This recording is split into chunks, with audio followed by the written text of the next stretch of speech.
What a shocking surprise today with GLMR having finally listed on exchanges, and it's been doing amazingly well even as we're talking. I mean, it's trading at $13.84, which is still a great price. However, the take flight participants who got into that public sale at 25 cents per token didn't get their tokens yet. They'll have to wait 40 days from the token generation event before they'll be unlocked. So we could potentially see a dump in price then. But for now, all the people that got in with the crowd loan, through the crowd loan, which was 4.2 GLMR for each one dot, are really happy with the returns on their investment. Of course, the majority of us thought it's not going to do too well. Me personally, I thought it's not going to do too well considering the total supply, considering it's 100x larger than Moonriver. But it just shows you once again that it's not really about that, it's about the hype.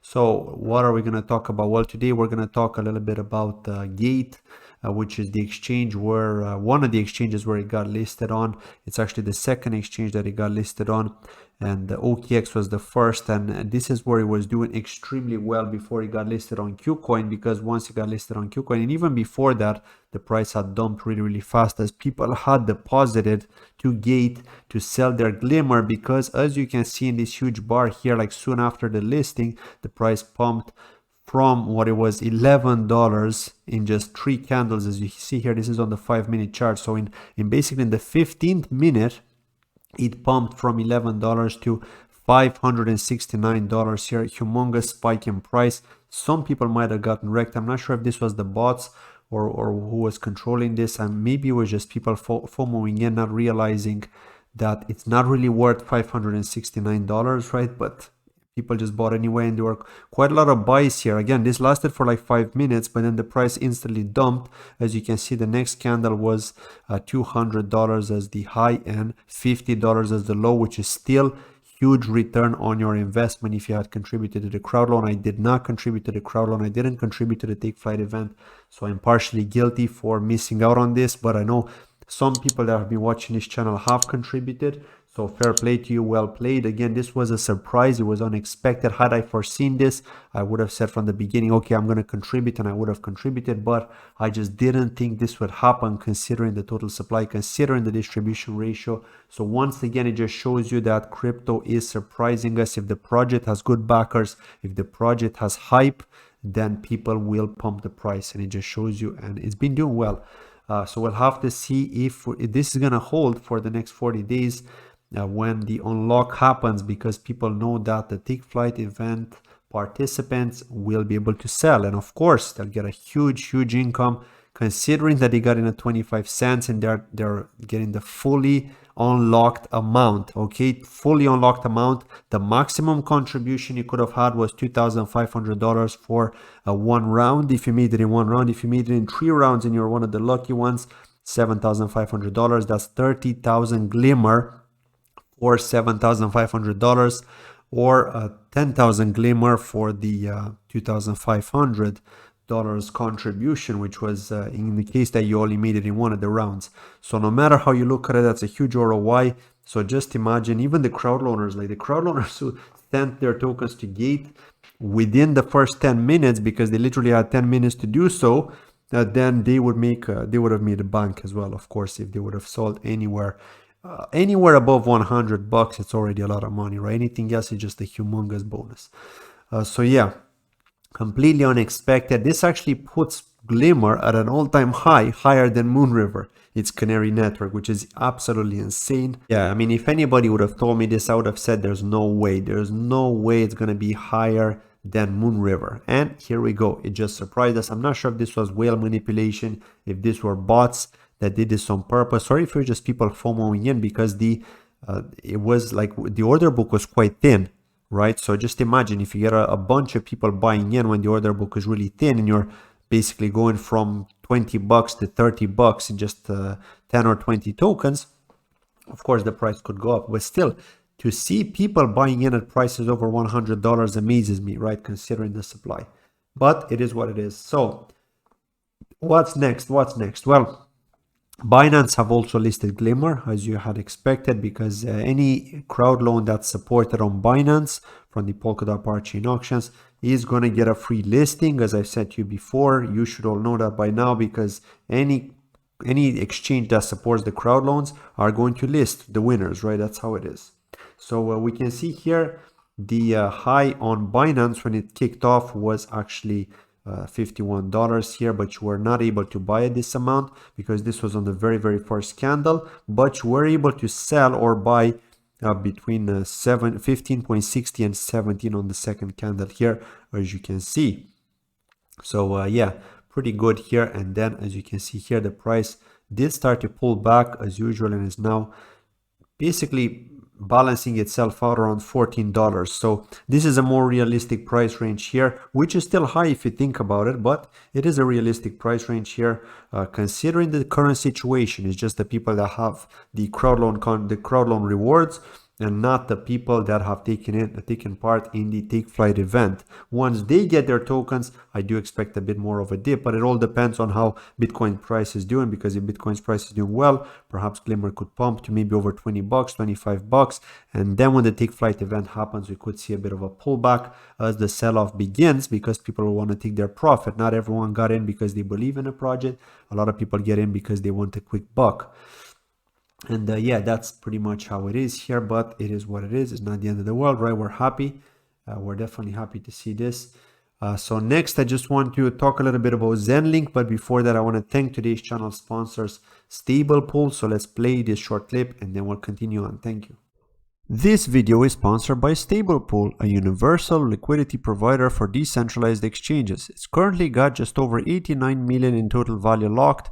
And what it does is it aggregates the liquidity from all the decentralized exchanges available in their partners list, which we'll take a look at a bit later. They have a feature which allows you to stake various cryptocurrencies on the Ethereum blockchain from a minimum of $100, as we can see in this image. Top ones being stablecoins, as they provide a protection against volatility and give you a lot better returns than if you're just holding your money in a bank savings account.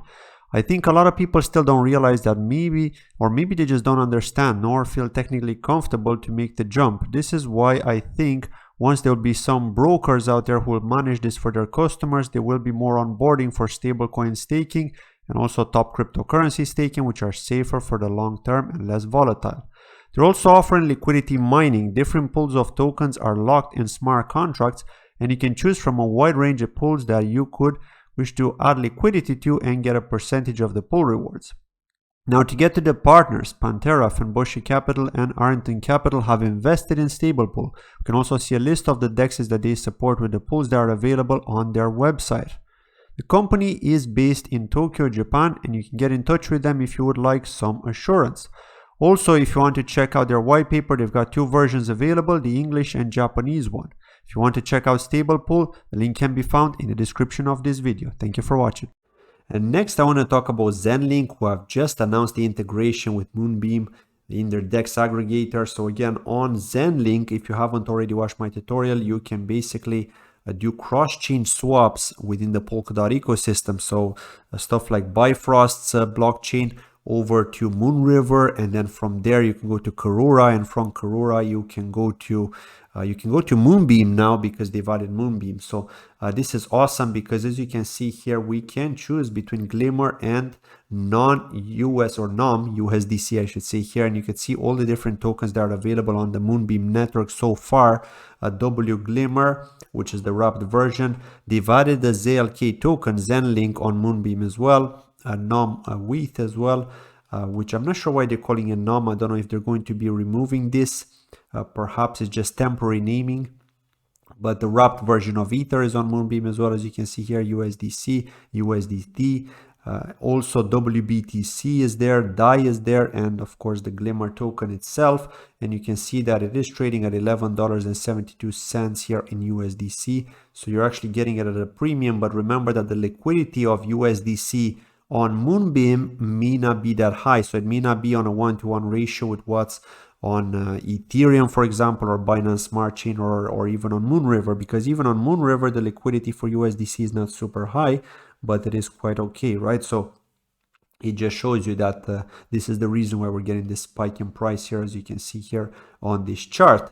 But it was actually worse. If you think about it, it did do quite well as it popped here in price. When it initially started, it was $4.34, and then we had the pop to 15, and then it started stabilizing and kind of making its way up. there. So yeah, these are all the different features here. Again, I spoke about all of these when I did the tutorial of Zenlink, so check that out if you haven't already watched it.